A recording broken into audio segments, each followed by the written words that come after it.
Merci à Cherif Cheikh Ahmed Tidiane Cherif Diop pour toutes ces informations.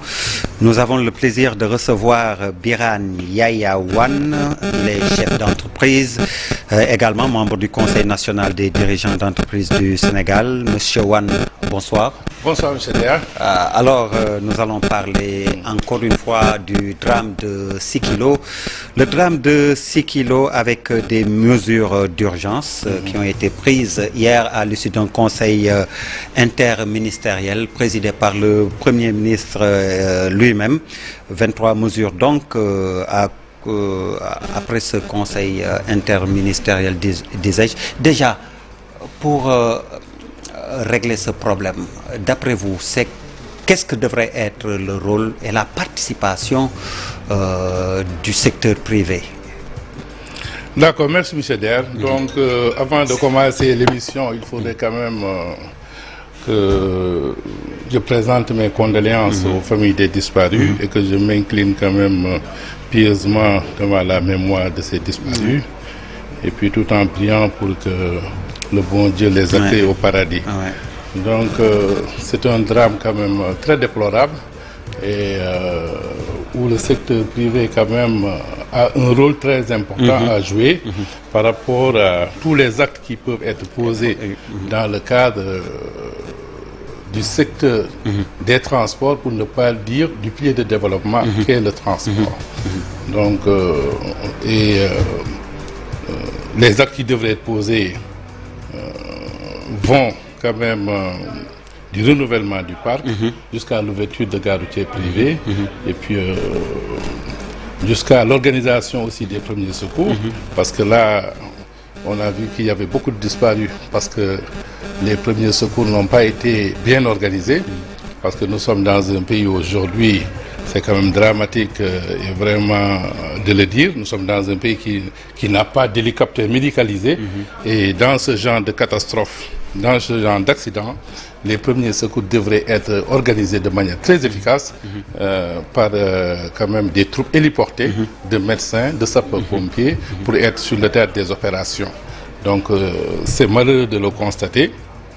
Si dans le secteur des transports aujourd'hui, nous n'avons pas des bus aptes à effectuer des voyages à l'échelle urbaine, à l'échelle interurbaine et à l'échelle internationale, parce que c'est un secteur qui n'est pas pris en compte, qui n'est pas pris avec sérieux par l'État du Sénégal. Il faut le dire, et c'est déplorable. Alors, vous l'avez dit, le transport est un pilier du développement. L'investissement donc dans le secteur de ce transport, vous avez énuméré beaucoup de choses, mais là on va parler un peu de l'investissement qu'il faudrait faire pour arriver à ces fins. Et justement, parmi les mesures prises, nous avons vu l'interdiction d'importer des pneus d'occasion. À côté, il faut créer une usine de pneumatiques. Ce sont des opportunités, c'est malheureux de le dire ainsi, mais ce drame crée également des opportunités d'investissement pour le secteur privé. C'est vrai. Donc, moi, je suis le promoteur de la première gare routière. Exactement, j'avais oublié de le dire. Et au moment où je vous parle, j'en parle rarement, mais j'ai la plus grande gare routière privée au Sénégal. Qui se situe où? Qui se trouve à Bargny, au niveau du pôle urbain de Diamniadio. Donc, c'est malheureux. Et déjà, comment ça marche, une gare routière privée? Vous savez, aujourd'hui, mais il y a un arrêté. Bon, nous connaissons Beau Maraîcher, avant il y avait Pompiers. C'est vrai, mais il y a un arrêté qui régit l'ouverture de gares routières privées. Donc, il y a des conditions à respecter, et une fois ces conditions respectées, le ministère des Transports vous délivre un agrément. Donc, ça se passe comme ça. Et donc, parmi ces conditions, il y a quand même les aménagements à faire pour l'ouverture de cette gare routière privée. Et puis le reste, l'État vient et puis constater de visu que tous ces aménagements imposés par l'arrêté 3460 ont été bien pris en compte. Et puis là, on vous délivre l'arrêté. Donc, par rapport au transport, c'est un secteur qui est délaissé. Et malheureusement, il y a beaucoup d'acteurs qui évoluent dans le transport, mais qui sont quand même informels. Et là, l'État a la possibilité aujourd'hui de réguler, d'assister les acteurs économiques qui ont des projets dans le secteur des transports et pour que quand même qu'il fasse le nécessaire.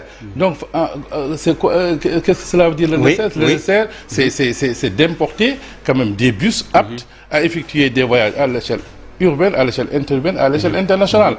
Aujourd'hui, les transporteurs sénégalais, par exemple, sont absents dans le transport à l'international. Ce marché est délaissé quand même aux Maliens, puis aux Nigériens, il faut le dire. Et ça, c'est un problème quand même de patriotisme économique qui se pose. Moi, personnellement, le projet dans lequel je travaillais tournait autour de l'importation de 600 bus de marque Bluebird des États-Unis. Ouais, c'est une marque américaine. Hein? De marque américaine. Ici d'habitude, on voit des marques chinoises. Donc là, sont des bus qui sont déjà homologués par le ministère des Transports. On ne peut pas solliciter un financement pour acquérir des bus et régler en même temps les problèmes liés aux droits et taxes à payer au niveau de la douane. Et la douane a été vraiment très compréhensive en signant un protocole avec nous pour nous permettre d'importer ces 600 bus et de payer les droits et taxes après 1 an d'exploitation. Il faut combien pour réaliser ce projet? Le prix d'un bon bus tourne autour de 80 millions. Donc vous êtes dans la quarantaine de milliards pour... Oui, 46 milliards. Oui, pour être précis, pour réaliser le projet. Mais aujourd'hui, les bus, pour acheter une voiture, pour acheter un bus, il y a un produit bancaire qui sied au financement de ces bus-là. C'est le crédit bail, c'est le leaseback. Le bus est payé après entente avec le financier au bout de 12 mois, 24 mois, 36 mois, 48 mois. Mais le problème qui se pose aujourd'hui, on parle beaucoup de partenariat public-privé. Et c'est vraiment le moment crucial pour nouer des partenariats publics-privés. Moi, aujourd'hui, si on attend de moi pour que je sorte 56 milliards, je n'ai pas dit moi personnellement, je n'ai pas 56 milliards, mais toute la famille One élargie quand même dans toute l'Afrique ils ne peuvent pas quand même sortir ces 46 milliards. Maintenant, mais il y a des schémas très simples pour lever des financements. Mais là, le COSEC est là, qui a beaucoup d'argent, le port est là, la caisse de dépôt et de consignation est là. Aujourd'hui, même les sapeurs-pompiers, l'armée, tout le monde pouvait aujourd'hui, autour d'une société d'exploitation, quand même venir quand même avec les moyens qu'ils ont, quand même verser ça dans la société d'exploitation et qu'on achète ces bus-là. Et le tour est joué. Moi, personnellement, j'ai eu adressé un courrier au chef de l'État pour lui parler de ce projet. Ils m'ont répondu. Et moi, les institutions que j'avais ciblées, c'était le COSEC, le port, la caisse de dépôt et de consignation. Et là, s'il venait aujourd'hui, puisque un État est réputé solvable, le problème pour lever des financements n'allait pas se poser. Mais là, on va importer des bus, on est là, on veut résorber quand même de manière drastique ce taux de chômage endémique des jeunes, mais quand l'État est là, quand l'État vous regarde, vous observe, sans bouger, mais c'est compliqué pour nous. Mais c'est ce qui fait aujourd'hui la différence entre nous et les acteurs économiques qui nous viennent de la grande métropole, que ce soit les Turcs, les Indiens, les Chinois, ils n'ont pas de problème pour lever des financements. Et aujourd'hui, le problème qui se pose, ils viennent aujourd'hui nous chipper les maigres marchés que nous pouvions, nous, Sénégalais, exécuter. Et ça, c'est une aberration. Mais aujourd'hui, en ce qui concerne le secteur des transports, il n'y a pas d'ingéniosité légendaire pour importer des bus dans une gare routière privée et commencer l'exploitation.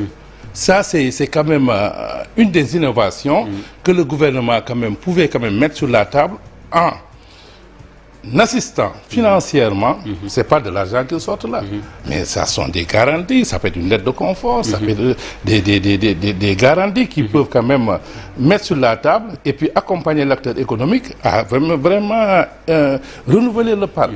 Mais il est temps de renouveler ce parc-là, parce que là c'est un parc quand même...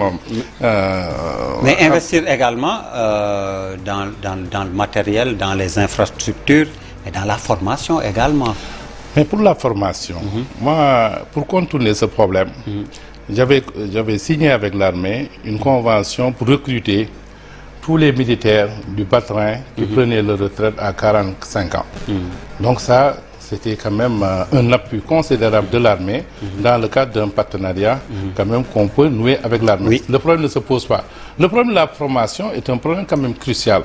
Mais aujourd'hui, si ce secteur est délaissé, entre guillemets, est laissé entre des mains inexpertes ou informelles, inexpertes, donc de transporteurs du secteur informel qui n'ont aucune vision pour innover, qui n'ont aucune vision aujourd'hui pour mettre le voyageur dans des conditions optimales, quand même, pour voyager. Donc le confort devrait être là, la sécurité devrait être là, la ponctualité devrait être là. Mais aujourd'hui, ce sont des choses qu'on ne retrouve pas. Et le drame aujourd'hui, c'est que quand on veut voyager aujourd'hui au Sénégal, c'est la croix et la bannière. Moi, je ne peux pas me lever tout de suite et me dire, écoute, je vais aller au Fouta, je vais aller à Kanel chez moi, je vais aller à Moumba chez moi, et que j'aille trouver un bus apte à effectuer ce voyage avec moi. Mais c'est un problème, c'est une aberration. Les solutions sont là. Dans 60 jours au maximum, des bus peuvent être là. À Dakar. Dans moins d'1 mois, des hélicoptères médicalisés peuvent être là. Mais moi, lorsque je trouvais l'agrément pour ouvrir mon héliport en 2016, les gens étaient là à me dire comment tu vas acheter ces hélicoptères médicalisés. Il n'y a que le général Mamadou Sow de l'armée qui a cru au projet et qui nous a mis un capitaine pour quand même nous appuyer, nous assister. Un capitaine Tombo Diatta que je salue au passage. Et ça, c'était pour la construction de l'héliport. La SECNA était venue à valider pour dire que dans cette zone de Bargny, on peut avoir un héliport. Donc, et jusqu'à présent, je n'ai pas les soutiens nécessaires dans le cadre d'un partenariat public-privé pour quand même mettre sur la table ce genre de projet structurant, quand même qui abrège la souffrance des populations, des accidentés de la route, par exemple. Et après ça, c'est un hôpital, et on était prêt avec l'armée à nouer un partenariat pour créer un hôpital de médecine d'urgence. Parce qu'aujourd'hui, le prix est uniquement destiné en général le secteur des transports. Oui. Le secteur des transports ne s'arrête pas vraiment à prendre le client, le déplacer d'un point à un autre. Non. Il faut prévoir les accidents. Les accidents peuvent être volontaires comme peuvent être involontaires. Maintenant, le problème qui se pose, en cas d'accident, qu'est-ce qu'il faut faire? Quelles sont les mesures à prendre en urgence? Il paraît qu'avec cet accident-là survenu à Nibi, mais c'était la catastrophe pour organiser les premiers secours. Et ça ne devrait pas se poser au moment où on parle du plan Sénégal émergent, on parle d'un Sénégal émergent. Parce que ce sont des choses terre à terre qui peuvent aujourd'hui être quand même concrétisées comme rêve, comme projet, quand même pour abréger la souffrance des populations.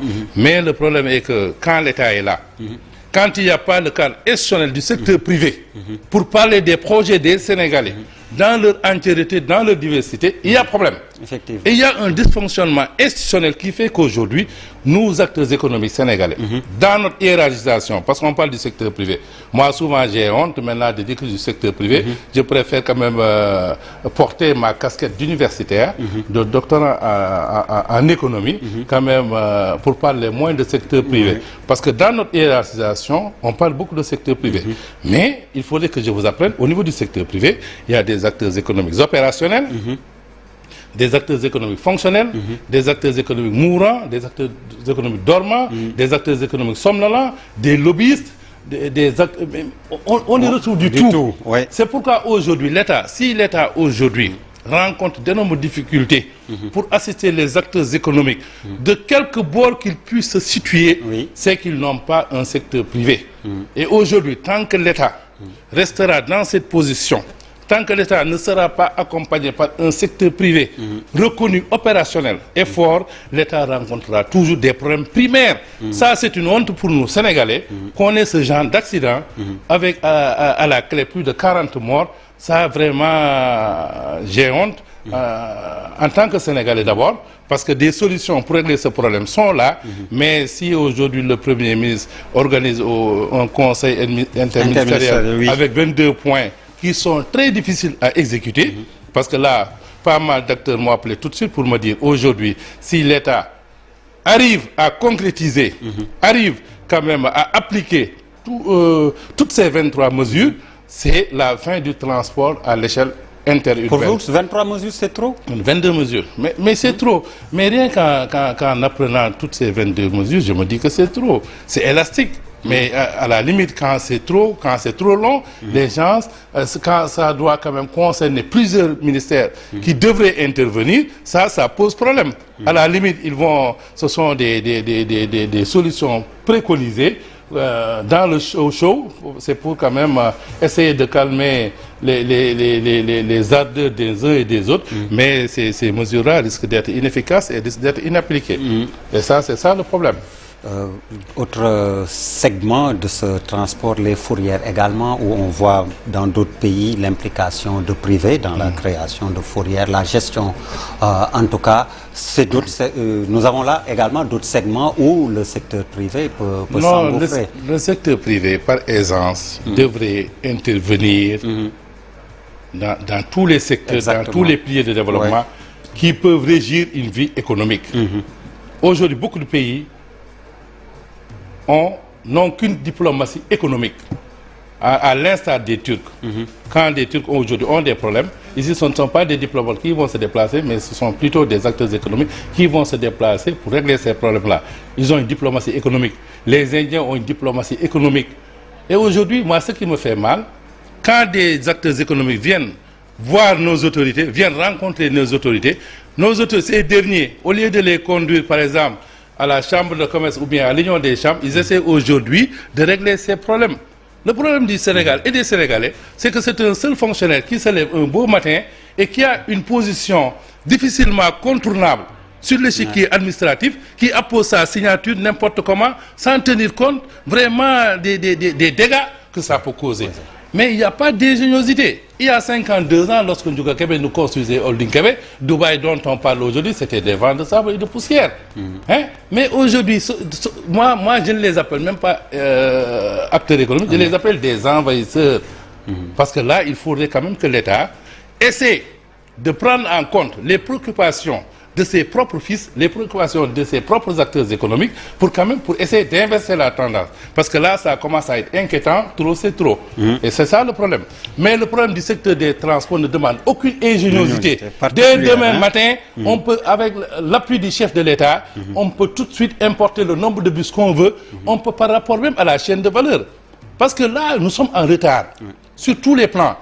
Parce que là, on parle de centre de contrôle technique. Ça fait plus de 10 ans qu'il n'y a qu'un seul centre au Sénégal, sur les 14 régions. Donc aujourd'hui, on peut considérer que seuls les véhicules qui roulent dans Dakar sont sûrs et aptes à rouler. Donc toutes les voitures des 13 autres régions du Sénégal, quand même, ne sont pas aptes à rouler ou bien peuvent constituer un danger pour le voyageur. Ça, c'est inacceptable. Et là, je voulais souligner un point, parce que j'ai écouté hier le ministre Mansour Faye qui a parlé des centres de contrôle technique. Les derniers actes posés par le ministre Omar Youm consistaient à créer des centres de contrôle technique. Moi, ma société GMT était adjudicatrice de la création de centres de contrôle technique de Tamba à Kédougou. Mais les premiers actes qui ont été posés par le ministre Mansour Faye à sa décharge, parce que moi j'ai été convoqué par le directeur des transports, Cheikh Omar Gaye, et le secrétaire général, c'était pour résilier dans un bureau à huis clos ce contrat. Ce contrat, je l'ai toujours. Et juridiquement, ils ne peuvent rien contre ce contrat. Ce que j'attends, c'est que dans les jours à venir, qu'ils se permettent de lancer un appel d'offres pour nous écarter et choisir sur des bases légères, douteuses, d'autres acteurs économiques. Moi, je les attends au tournant. Parce que tous ces problèmes ont été posés. Mais l'objectif d'un centre de contrôle technique, c'est pour vérifier si le véhicule est en état de marche. Oui. Mais ce qu'on a aujourd'hui avec Veritas, ce sont des gens qui viennent quand même nous soutirer de l'argent sur des bases très légères. Et là, moi, c'est quelque chose qu'il faudrait revoir de très près. Parce qu'au niveau du centre de contrôle technique, on ne voit plus de taxis. Parce que les taxis aussi, on dit qu'ils passent le contrôle technique le soir au niveau du service des mines de Colobane.